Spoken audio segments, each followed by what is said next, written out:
आज हम पढ़ेंगे सर्कल।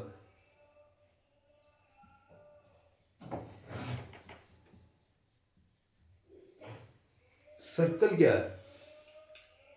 ये एक प्लेन है, ठीक है। एक प्लेन पे ये कोई पॉइंट लिया है, फिक्स पॉइंट। इस पॉइंट से अगर इक्वी डिस्टेंस पे जितने भी पॉइंट है इस प्लेन पे, अगर उनको ज्वाइन कर दिया जाए तो क्या बन जाता है? क्या बन जाता है? वो बन जाता है एक सर्कल। मैं दोबारा बताता हूँ। ये एक प्लेन है, जैसे ये बोर्ड है, ये भी एक प्लेन है। इसके ऊपर एक फिक्स पॉइंट ले लिया हमने, और इस फिक्स पॉइंट से हम फिक्स्ड इक्वी डिस्टेंट पे, फिक्स्ड इक्वी डिस्टेंट जो है पॉइंट्स हैं इस प्लेन के ऊपर ही, उनको अगर हम जोड़ दें, ये सेंटर है, यहाँ से हमने इक्वी डिस्टेंस इतना ले लिया, इसी प्लेन के ऊपर डिफरेंट पॉइंट्स को अगर हम कनेक्ट कर दें, ज्वाइन कर दें, तो क्या बन जाता है? सर्कल। ये बन गया हमारा सर्कल, ठीक है। अब इसके इंपॉर्टेंट पॉइंट्स क्या है सर्कल के? सबसे पहले तो इसका ये वाला पॉइंट जिसको सेंटर कहते हैं, दिस इज कॉल्ड सेंटर। और ये वाला जो इस सेंटर से लेके, सी से लेके यहाँ तक, इसकी बाउंड्री के ऊपर जो इक्वी डिस्टिंक्ट पॉइंट्स को हमने कनेक्ट किया है, इसको हम कहेंगे रेडियस आर। और इसके पूरे अगर throughout one end to another end तक एक लाइन ड्रॉ कर दी है जो इस सर्कल को दो हाफ्स में डिवाइड करता है, तो ये क्या बन जाएगा? डायमीटर। इसको हम कनेक्ट करेंगे, किसके साथ रिप्रेजेंट करेंगे? डी के साथ, ठीक है। तो ये हमारा एक सर्कल बन गया, ठीक है।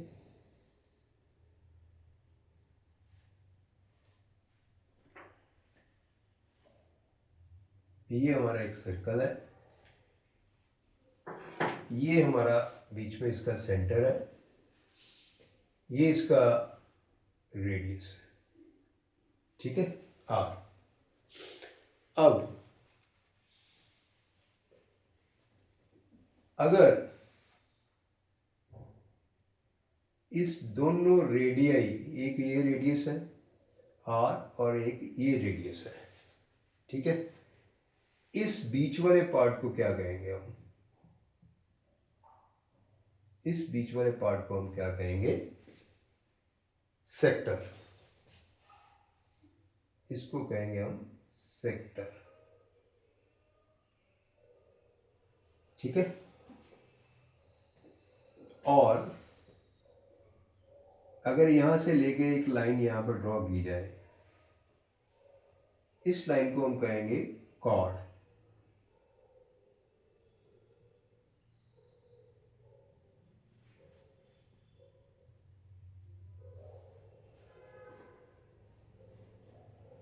और अगर कोई लाइन इसको ऐसे काटती है,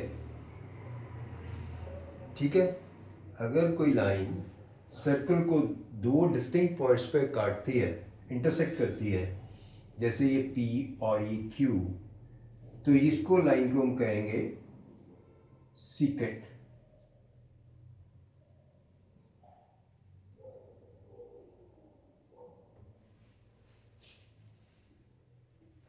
तो कॉर्ड क्या है?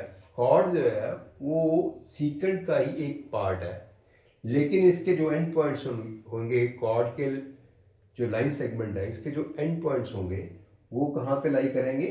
Circum on the circumference of the circle. This is called circumference of the circle, ठीक है। तो इसका क्या मतलब हो गया? Chord is a part of a line segment of this line secant, ठीक है। इसके दोनों पॉइंट पार्ट्स होंगे, ये वाले P Q is also a chord, और अगर ये दोनों इनफाइनाइटली एक्सटेंड कर दे, ये लाइन बन जाती है, तो इसको हम कहेंगे ये लाइन इंटरसेक्ट कर रही है सर्कल को at the points P and Q, तो ये क्या बन जाती है, सीकेंड। और कॉर्ड का जो बीच वाला हिस्सा है, ये वाला कॉर्ड का ये वाला और ये वाला जो कर्व पोर्शन है सर्कल का, इसको हम क्या कहेंगे, इसको कहेंगे हम सेगमेंट।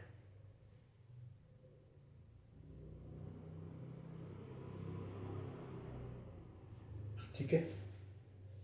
और ये कर्व एरिया को यहां सपोज कर लो, ये हमारा सेंटर है, ये हमारा पी क्यू, ये आर और एस जो हमारा कर्व पोर्शन है, ये आर एस तो एक कॉर्ड होगी ना, तो ये कर्व पोर्शन यहाँ से लेके आर से लेके एस तक इस कर्व पोर्शन को हम क्या कहेंगे, आर्क।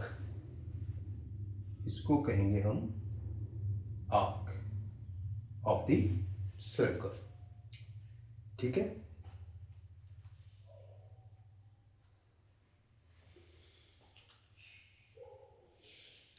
अभी ये तो हमारा हो गया, ये सेगमेंट हो गई, ये सेक्टर हो गया, सेगमेंट हो गई, सेक्टर हो गया। सेक्टर जो होगा सेंटर से जो रेडियाई के बीच वाला जो पोर्शन होगा, ये एक रेडियस है, ये रेडियस है, दोनों रेडियस जो सरकमफ्रेंस को इस पॉइंट्स पे मिलते हैं, तो इसके बीच वाले को जिस ये वाला जो ट्रायंगुलर ट्रायंगुलर तो नहीं है एग्जैक्टली, लेकिन ये वाले पोर्शन को हम कहेंगे सेक्टर, और इस वाले कॉर्ड को और आर्क के बीच वाले पोर्शन को हम कहेंगे सेगमेंट। ठीक है। और ये सीकेंट हो गया, एक लाइन अगर इंटरसेक्ट करती है सर्कल को टू डिस्टिंक्ट पॉइंट्स पे, ठीक है, तो इसको हम कहेंगे इस लाइन को सीकेंट। लेकिन कॉर्ड जो होगी, chord is a part of this line, उसके जो एंड पॉइंट्स होंगे वो उसकी सर्कमफ्रेंस के ऊपर लाई करेंगे। ठीक है। अभी आगे ये हमारा सर्कल है। ठीक है। तो अगर हम ये वाली जो एक लाइन है सीकेंट,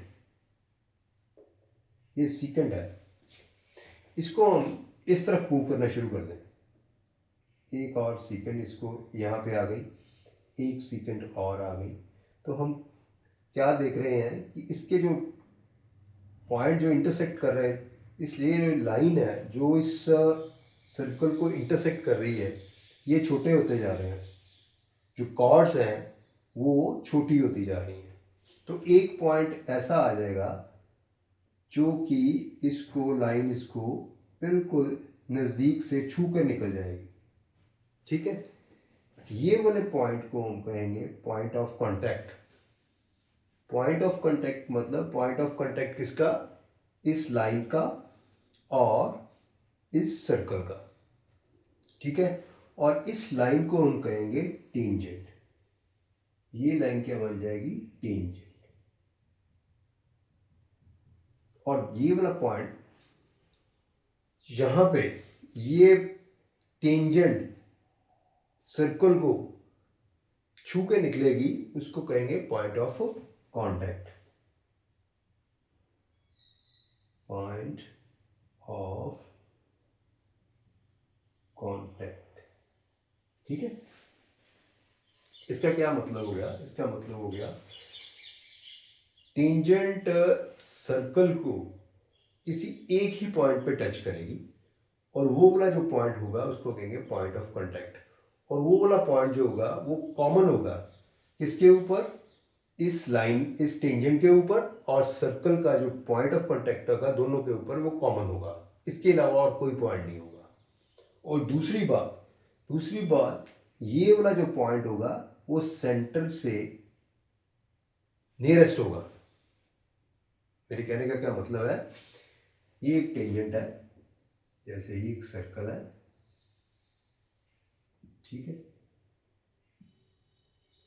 ये इसकी एक टेंजेंट है।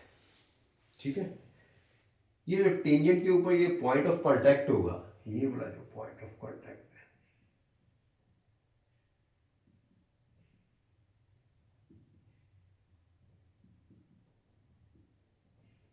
एक तो ये कॉमन होगा, कॉमन, ये पॉइंट ऑफ कांटेक्ट कॉमन किसके ऊपर होगा, इस लाइन के ऊपर, टेंजेंट के ऊपर भी, ये वाला पॉइंट लाई करेगा टेंजेंट के ऊपर भी और on the circumference of this circle. एक कॉमन पॉइंट होगा टेंजेंट का और सर्कल का। और दूसरी बात, इसके अलावा और किसी एक टेंजेंट का कोई और पॉइंट, एक टेंजेंट किसी एक पॉइंट पर, सर्कल की किसी एक पॉइंट पे सिर्फ एक ही टेंजेंट होगी। वैसे तो इनफाइनाइटली टेंजेंट्स होंगे, यहाँ पे कितने कितने पॉइंट्स हैं और सभी के ऊपर अलग अलग टेंजेंट होगी। तो किसी एक पॉइंट के ऊपर हम सिर्फ एक ही टेंजेंट ड्रॉ कर सकते हैं। और दूसरी बात, ये वाला पॉइंट ऑफ कांटेक्ट जो होगा ये सेंटर का नियरेस्ट पॉइंट होगा। इसके अलावा अगर कोई भी पॉइंट इस टेंजेंट के ऊपर हुआ तो वो सर्कल के बाहर लाई करेगा। मेरे कहने का मतलब ये है कि अगर ये पॉइंट ऑफ कांटेक्ट के अलावा कोई और पॉइंट इस टेंजेंट पे हुआ है, जैसे ये हो गया या ये हो गया, तो ये वाले दोनों पॉइंट्स क्या होंगे, ये इस सर्कल के बाहर लाई करेंगे। ठीक है, मतलब दिस इज द शॉर्टेस्ट, ये वाला जो रेडियस होगा ये शॉर्टेस्ट डिस्टेंस होगा between the tangent and the centre of the circle. ठीक है, एंड मोर ओवर आगे आगे पढ़ेंगे हम, ये वाला जो होगा ये टेंजेंट जो होगी किसी पॉइंट ऑफ कांटेक्ट के ऊपर रेडियस के एंड पे थ्रू दिस पॉइंट ये यहाँ पे 90 डिग्री का एंगल बनाएगी, वो बाद में हम करते हैं। ठीक है, सो अब सपोज करो एक ये सर्कल है,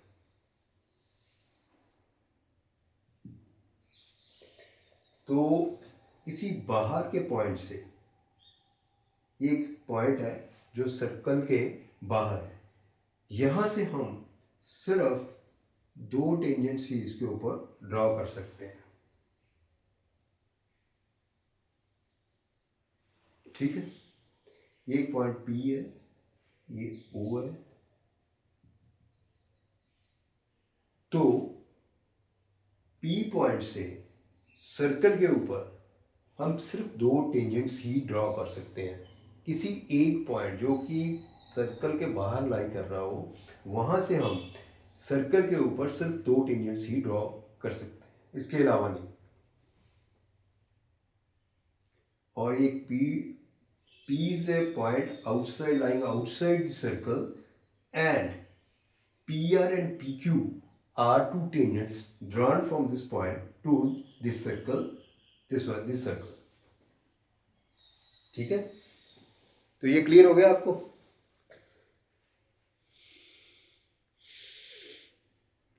अभी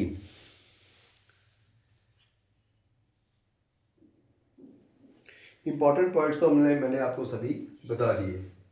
अब इसको हम अगर लिखेंगे तो कैसे लिखेंगे, मैं आपको वो बताता हूँ, आप नोट कर लें। पहला,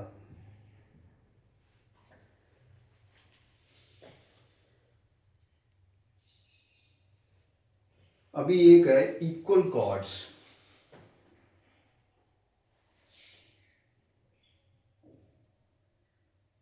equal chords of a circle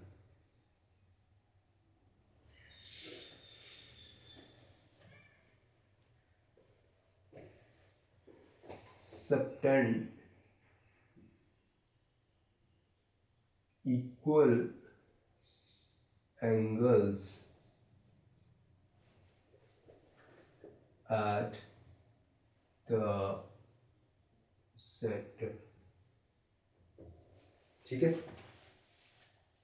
इसका क्या मतलब होगा कि एक सर्कल है, ठीक है, तो जो कॉर्ड्स इक्वल होंगी, जैसे एक ये कॉर्ड है और एक ये कॉर्ड है, तो अगर ये दोनों कॉर्ड्स बराबर होंगी तो सेंटर के ऊपर ये जो एंगल बनाएंगी ये भी बराबर होंगे, इक्वल होंगे। मतलब ये ए बी और ये सी डी दो कॉर्ड्स हैं, where A B is equal to C D, then angle A C B is equal to angle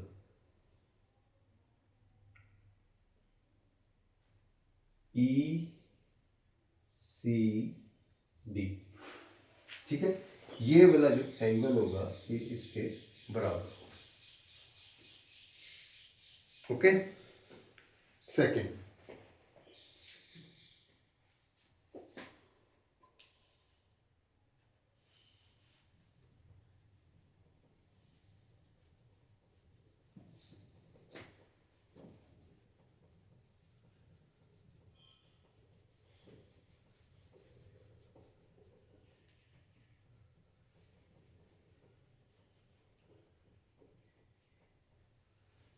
second आगे करते हैं। सेकंड क्या इंपॉर्टेंट पॉइंट है सर्कल का,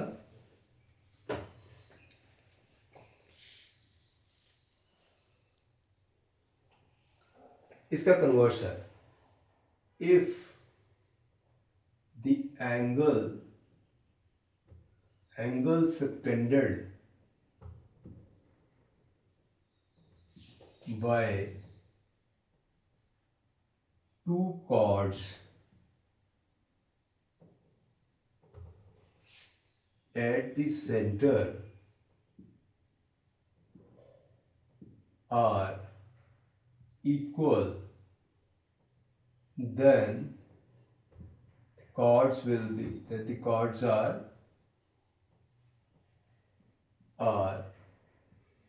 equal। ठीक है, इसका कन्वर्स है। वो कह रहा है कि अगर दो कॉर्ड्स जैसे ए बी और ई डी जो दो कॉर्ड्स हैं, अगर वो इक्वल एंगल सेंटर पे बनाती हैं तो ये दोनों कॉर्ड्स क्या होगी, बराबर होगी। ठीक है, इस second, third,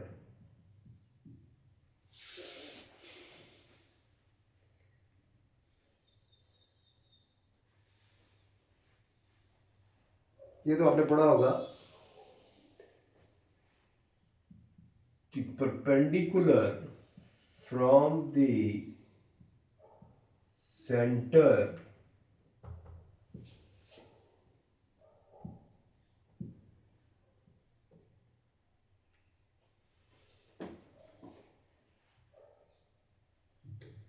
perpendicular from the center of circle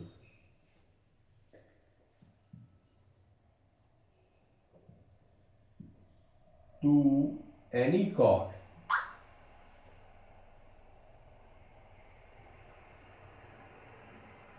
in the circle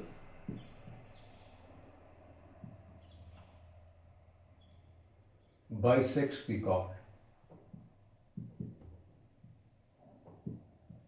ये आपने नाइन्थ पे पढ़ा होगा कि अगर ये एक सर्कल है, ठीक है, अगर इसके सेंटर से कोई परपेंडिकुलर ड्रॉ करते हैं इस कॉर्ड के ऊपर, कोई भी कॉर्ड के ऊपर, ये अगर परपेंडिकुलर ड्रॉ करते हैं तो ये इस कॉर्ड को क्या करेगा, बाइसेक्ट कर देगा। ये वाला पोर्शन इसके बराबर होगा। और इसका जो रिवर्स है, कन्वर्स जो इसका है, वो कहता है कि अभी तो जैसा परपेंडिकुलर है, अगर कोई लाइन सेंटर से किसी कॉर्ड के ऊपर ड्रॉ की जाए और उसको बाइसेक्ट करे तो वो परपेंडिकुलर होगी इस कॉर्ड के ऊपर। ठीक है,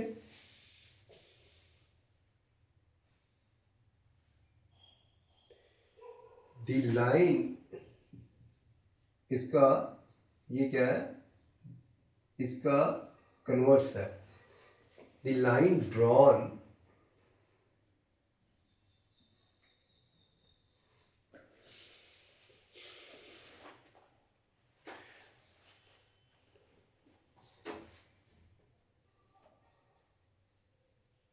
through the center of circle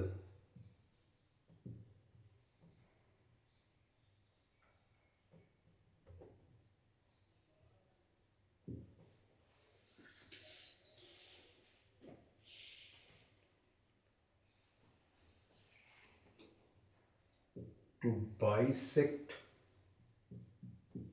a chord is perpendicular to chord।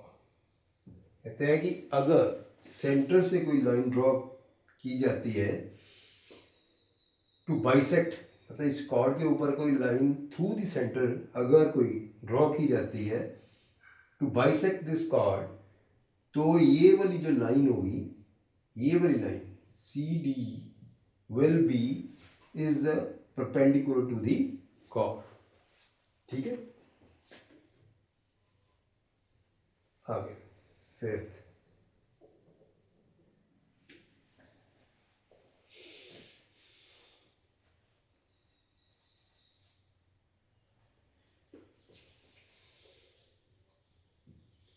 there is one and only one circle passing through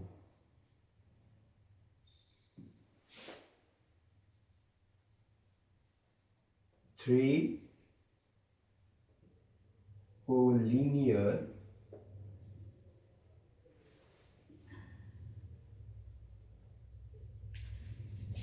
ये भी गंदा हो गया होगा,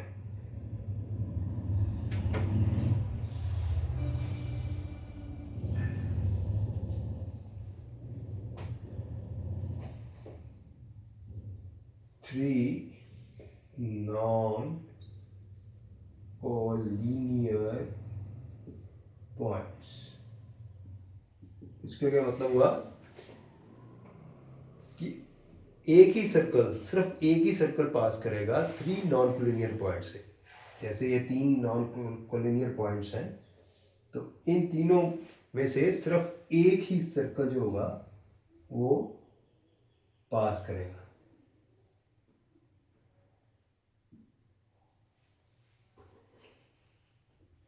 okay,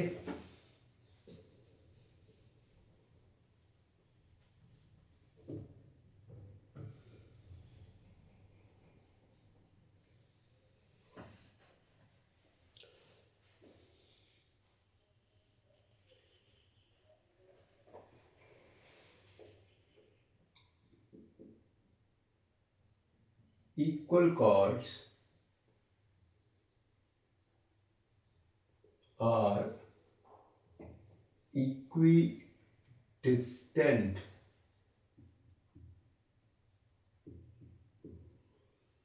from the center of circle।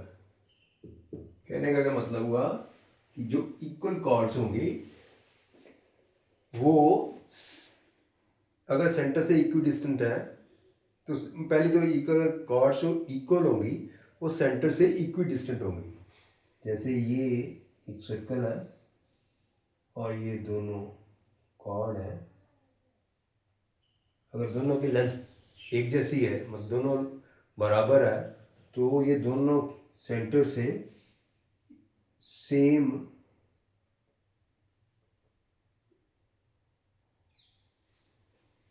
दूरी पे होंगी। ठीक है, तो कहने का मतलब है अगर ये कॉर्ड है दो, ए बी डी ई, तो ये वाला डिस्टेंस जो होगा एफ और जी, सी एफ और सी जी जो होगा वो बराबर होगा, सी एफ इक्वल टू सी जी होगा। और इसका कन्वर्स क्या होगा, अभी तो ये दोनों कॉर्ड्स बराबर हैं तो वो दोनों इक्वी डिस्टेंट होंगी सेंटर से। अगर दो कॉर्ड्स जो हैं इक्वी डिस्टेंट होंगी फ्रॉम सेंटर से, इसका कन्वर्स है, तो दोनों कॉर्ड्स जो होंगी वो दोनों बराबर होंगी। ठीक है, okay.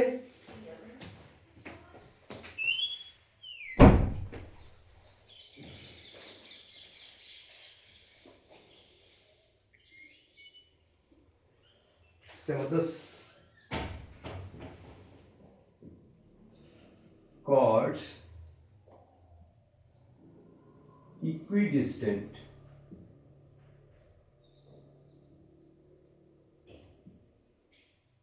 from the center are equal। ठीक है, इसका क्या मतलब हुआ? इसका मतलब ये हुआ कि कॉर्ड्स जो सेंटर से इक्वी डिस्टेंट पे होंगी वो दोनों इक्वल होंगी। अगर दोनों कॉर्ड्स इक्वल हैं तो दोनों सेंटर से इक्वी डिस्टेंट होंगी। अगर दोनों कॉर्ड्स इक्वी डिस्टेंट है फ्रॉम सेंटर से तो वो भी इक्वल होंगे। ठीक है,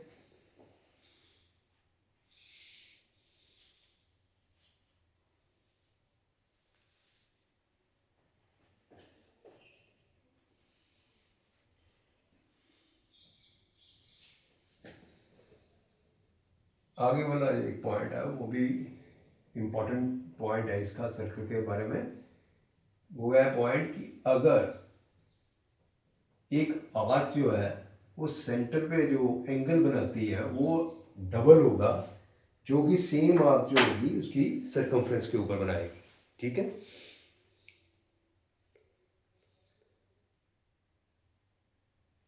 the angle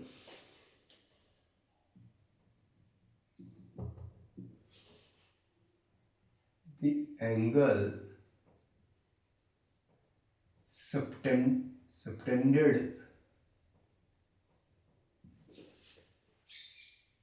by an arc at the center of the circle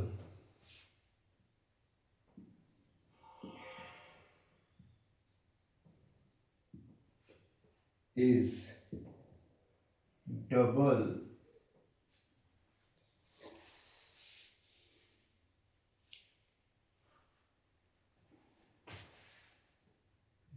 the angle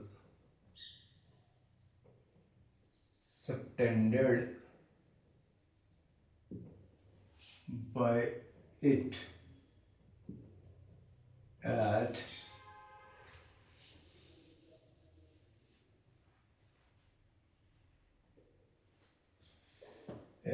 any points on the remaining part of the circle।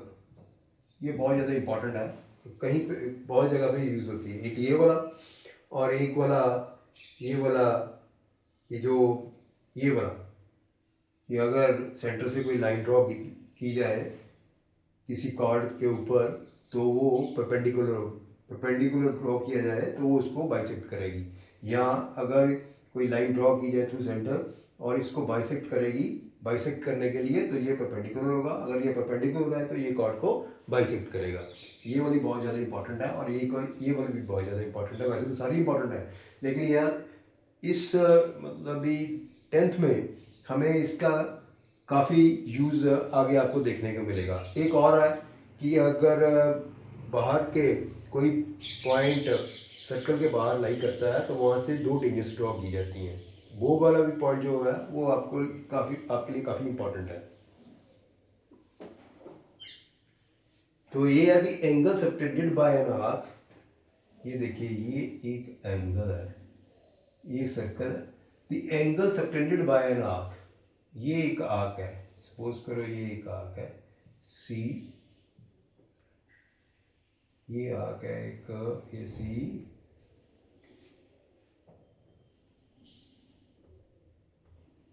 ये सेंटर हो गया हमारा। ये आर्क है हमारा, कोई भी एक आर्क ले लो a b. The angle subtended by an arc at the centre, ये वाला जो एंगल सबटेंड करेगी ये वाली arc at the centre, this will be twice the angle subtended. अगर ये वाली कोई आर्क इसके ऊपर सबटेंड करेगी यही सेम आर्क, तो ये एंगल क्या होगा? अगर ये थीटा है, if this is theta,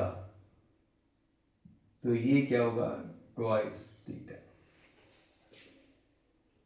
any part, अगर सपोज करो यहाँ पे है, अगर ये यहाँ पे भी ड्रॉ करती है तो ये वाला एंगल अगर थीटा है तो ये 2 थीटा होगा और ये दोनों एंगल्स भी बराबर होंगे। ठीक है, आगे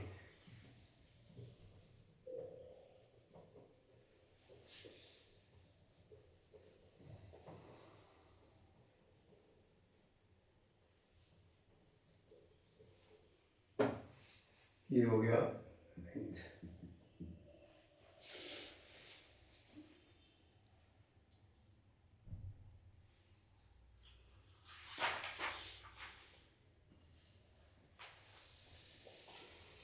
angle in semicircle, angle semicircle is right angle.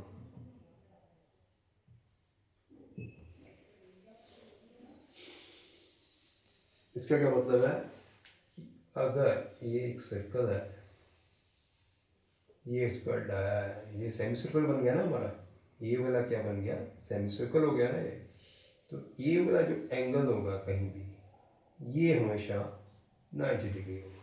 This is कहते हैं angle in semi circle is always right angle. ठीक है,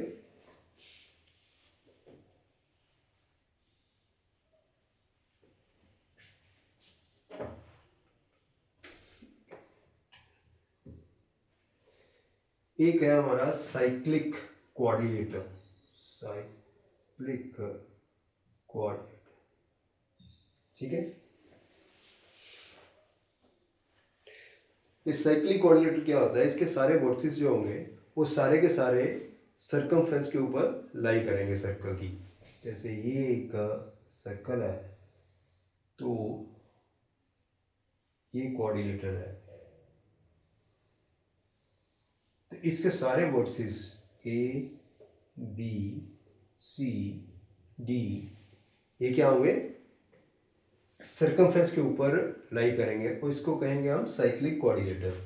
और इसकी एक प्रॉपर्टी होती है, इसके सम ऑफ अपोजिट एंगल्स जैसे ए और सी, इनका सम क्या होगा, 180 डिग्री होगा। Angle A plus angle C is equal to 180 degree. और इसको ऐसे एक्सटेंड कर दें तो ये वाला जो एंगल होगा ए के बराबर होगा, ये वाला एंगल ए के बराबर होगा। ठीक है, इसको कहते हैं साइक्लिक कोऑर्डिनेटर। तो ये हमारे इंपॉर्टेंट कुछ और पॉइंट्स भी हैं, चलिए रुकिए जरा देखते हैं। वो टेंजेंट्स के ऊपर है,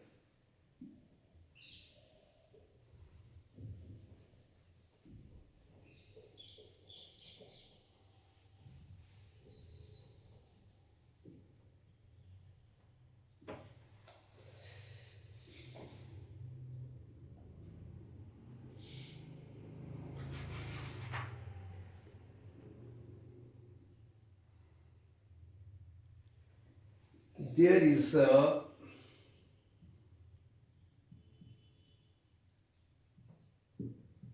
only one tangent. There is only one tangent to the circle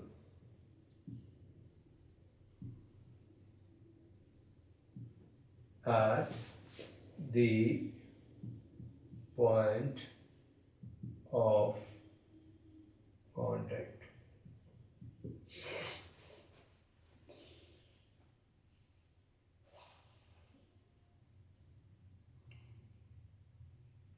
इसका क्या मतलब होगा, इसका मतलब ये है कि अगर ये एक सर्कल है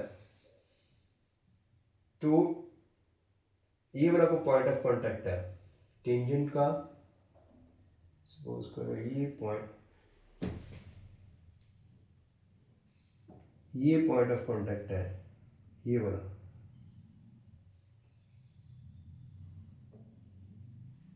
इस टेंजेंट का, तो ये पॉइंट ऑफ पी है अगर पॉइंट ऑफ कांटेक्ट, तो यहाँ at this common point of contact there will be only one tangent. Okay, second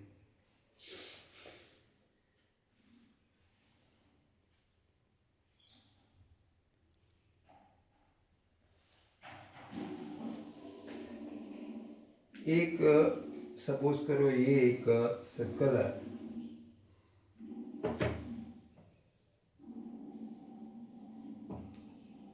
तो अगर इसके अंदर एक पॉइंट लाई कर रहा है, ये वाला पॉइंट, तो यहाँ से हम कोई टेंजेंट ड्रॉ कर सकते हैं इसके ऊपर? नहीं, क्योंकि अगर हम यहाँ से कोई ड्रॉ करने की कोशिश करेंगे तो ये एक इसको ऐसे इंटरसेक्ट करेगी यहाँ पे लाइन, ठीक है।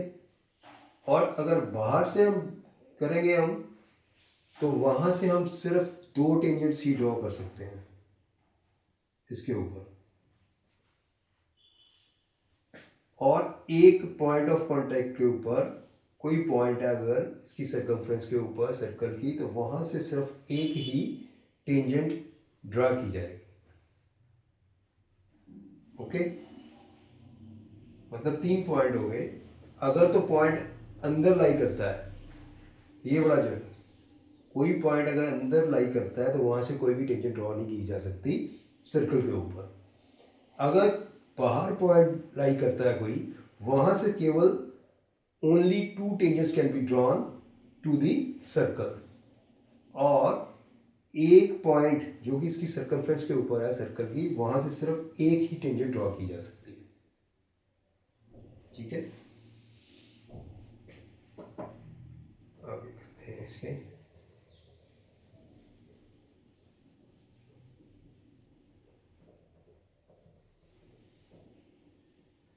आज हम इसके बेसिक जो इम्पोर्टेंट पॉइंट्स हैं वही मैं आपको बताऊंगा। फिर इसकी थ्योरम्स है 3-4 जो बहुत ज़रूरी है, आपको आ भी सकती हैं प्रूव करने के लिए, वो करेंगे। और उसके बाद न्यूमेरिकल्स हैं इसके काफ़ी सारे न्यूमेरिकल्स हमने प्रैक्टिस के लिए करने पड़ेंगे, ठीक है। अगला पॉइंट,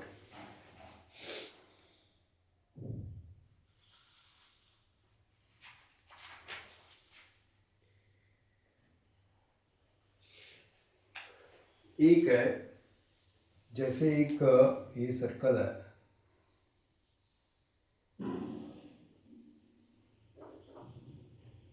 एक सर्कल के ऊपर अगर हम इस पॉइंट से एक टेंजेंट, कितनी टेंजेंट्स ड्रॉ की जा सकती हैं? 2।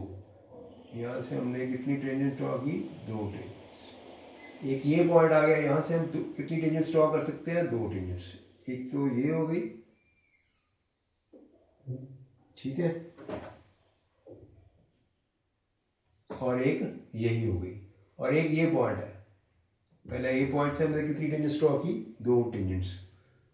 ये एक बी पॉइंट है, यहाँ से हम 2 टेंजेंट्स कौन कौन सी ड्रॉ की? पहले ए से हमने कौन कौन सी टेंजेंट्स ड्रॉ की? ए से हमने ड्रॉ की टेंजेंट्स ए बी और ए सी, ठीक है। ये हमारे आगे पॉइंट्स ऑफ कॉन्टैक्ट्स, ठीक है।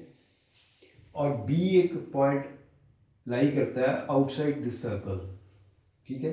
तो वहाँ से हमने 2 टेंजेंट्स ड्रॉ करनी है, क्योंकि हमने पढ़ा है अभी इंपॉर्टेंट पॉइंट्स में कि कोई भी अगर पॉइंट सर्कल के बाहर लाई करता है, वहाँ से हम केवल one and only to tangents can be drawn. तो ये एक टेंजेंट होगी बी सी और एक बी ए। सिमिलरली एक सी पॉइंट है आउटसाइड, लाइंग आउटसाइड सर्कल, तो वहाँ से हमने 2 टेंजेंट्स, वहाँ से कौन कौन सी टेंजेंट्स ड्रॉ की हैं? सी ए और सी बी। और इनके पॉइंट्स ऑफ कॉन्टैक्ट कौन कौन से हैं? ए बी जो टेंजेंट है उसका पॉइंट ऑफ कॉन्टैक्ट क्या है? बी। और बी सी जो एक टेंजेंट है उसका पॉइंट ऑफ कॉन्टैक्ट क्या है? आर। और ए सी जो है उसका पॉइंट ऑफ कॉन्टैक्ट क्या है? क्यू, ठीक है। और ये अगर हम इसके अंदर एक सर्कल ड्रॉ कर दें, तो इस सर्कल को हम कहेंगे इन सर्कल, इन सर्कल। और इस पॉइंट को हम कहेंगे, ये वाला जो पॉइंट है सी, इसको कहेंगे हम इन सेंटर, इन सेंटर, ओके। किसी ट्रायंगल के अंदर कोई सर्कल है और उसकी सारी साइड्स को वो छू के चला जाता है, तो उसके सेंटर को कहेंगे हम इन सेंटर, और सर्कल को क्या कहेंगे? इन सर्कल, ओके, ठीक है। आगे हम करेंगे इसके जो पॉइंट्स हैं और बाद में जो थ्योरम्स हैं, मैं थ्योरम्स की बात कर रहा हूँ। ये थ्योरम जो बार बार हमें न्यूमेरिकल्स में यूज़ होगी, ठीक है। तो ये कौन सी है पहली?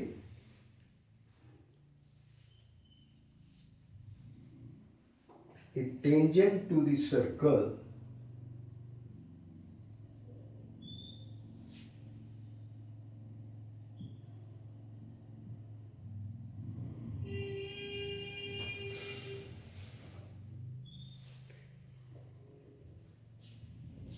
is perpendicular to the radius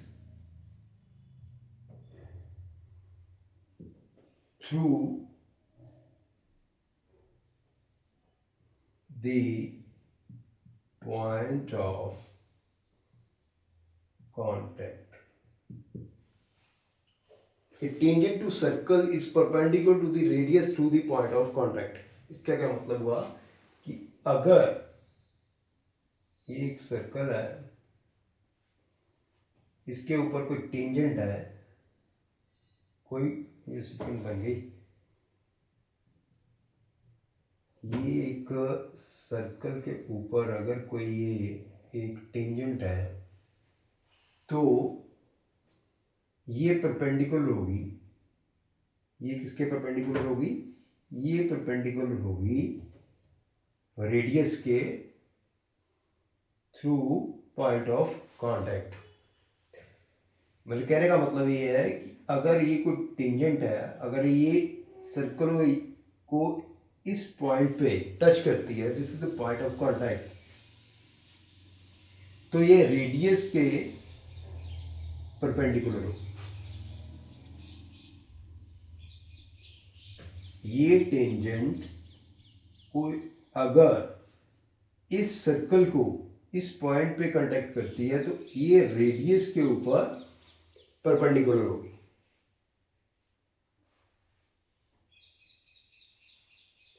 second, a line drawn through the end point of radius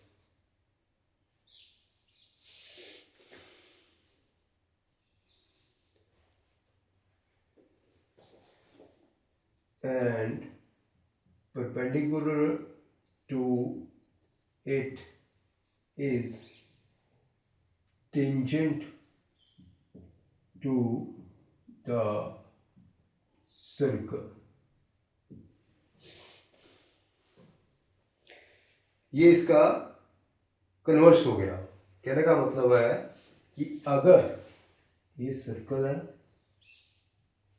ये इसका रेडियस है, ठीक है, तो a line drawn through the end point of a radius, ये रेडियस के एंड पॉइंट के ऊपर अगर कोई ऐसे लाइन ड्रॉ की जाती है और ये इसके परपेंडिकुलर होती है तो ये क्या होगी?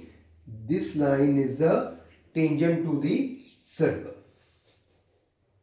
पहले था कि अगर एक टेंजेंट है वो परपेंडिकुलर टू द रेडियस होगी through the point of contact. ये टेंजेंट जो है वो परपेंडिकुलर होगी इस रेडियस के through the point of contact P। और दूसरे में कहता है कि अगर कोई लाइन रेडियस के एंड पॉइंट से ड्रॉ की जाती है और इसके परपेंडिकुलर होती है तो ये क्या होगा? ये लाइन क्या होगी? Tangent to the circle. ठीक है, तो ये वाले आज के मेजर जो पॉइंट्स थे मैंने आपको बताया है सर्कल के बारे में। तो मैं देखता कोई पॉइंट छूट तो नहीं गया। तो इसी के बेस के ऊपर हमारे न्यूमेरिकल्स हैं। ठीक है, वो हम स्टार्ट करेंगे नेक्स्ट लेक्चर में। ओके, पहले हम ये दोनों थ्योरम्स प्रूव करेंगे। प्रूव करने के बाद, क्योंकि वो बहुत ज़्यादा इंपॉर्टेंट है, तो इसी के बेस के ऊपर दो थ्योरम्स और हैं, वो वाली थ्योरम्स प्रूव करने के बाद फिर हम न्यूमेरिकल्स शुरू करेंगे। Okay, thank you.